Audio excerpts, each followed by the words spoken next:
ఏది అయినా ట్రై చెయ్యి ఆచి చికెన్ మసాలా. ఆచి చికెన్ మసాలా. లక్కీ మస్కట్ అనే పేరు రావడం అంత తేలికేం కాదు. 20s లో కెరియర్ స్టార్ట్ చేసిన వాళ్ళు ఈ పేరు తెచ్చుకోవడం ఈజీయే కావచ్చు.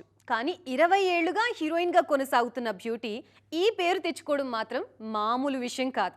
అందుకే త్రిష ఈ సక్సెస్ని స్పెషల్గా సెలబ్రేట్ చేసుకుంటున్నారు.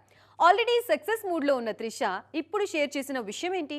సిల్వర్ స్క్రీన్ కుందవై త్రిష సినిమాలకు గుడ్ బై చెబుతారేమోనని చాలా మంది ఎదురు చూశారు. కానీ నో ఛాన్స్ అంటున్నారు చెన్నై సుందరి. దానికి తగ్గట్లు ఆమె సినీ కెరియర్ కూడా ఫుల్ స్పీడ్ అందుకుంది. రిపీట్ కాంబినేషన్లతో త్రిష దూసుకుపోతున్న తీరుకు ఫిదా అవుతున్నాయి ట్రేడ్ వర్గాలు.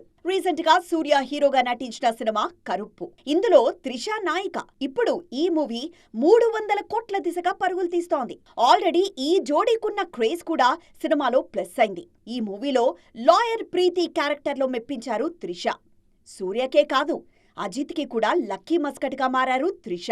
అజిత్, త్రిష కలిసి నటించిన good bad ugly bumper hit అయింది. 248 కోట్లకు పైగా వసూళ్లతో అజిత్ కెరియర్లో ది బెస్ట్ హిట్ గా ప్రూవ్ చేసుకుంది. ఈ యాక్షన్ ఎంటర్టైనర్లో త్రిష రోల్కి మంచి అప్లాజ్ వచ్చింది.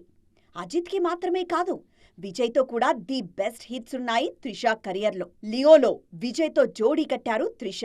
600 కోట్లకు పైగా వసూలు సాధించి ఇప్పటిదాకా విజయ్ కెరియర్లో ది బెస్ట్ కలెక్షన్లు సాధించిన లిస్ట్లో టాప్ ప్లేస్ కొట్టేసింది లియో. వీటన్నింటినీ బట్టి చూస్తుంటే విశ్వంభర ఏ రేంజ్ హిట్ కావాలో అంటూ ఆసక్తిగా ఎదురు చూస్తున్నారు మెగాభిమానులు. స్టాలిన్ తర్వాత చిరు, త్రిష కలిసి చేస్తున్న ఈ సినిమా మీద కూడా భారీ హోప్స్ ఉన్నాయి ఫ్యాన్స్ లో.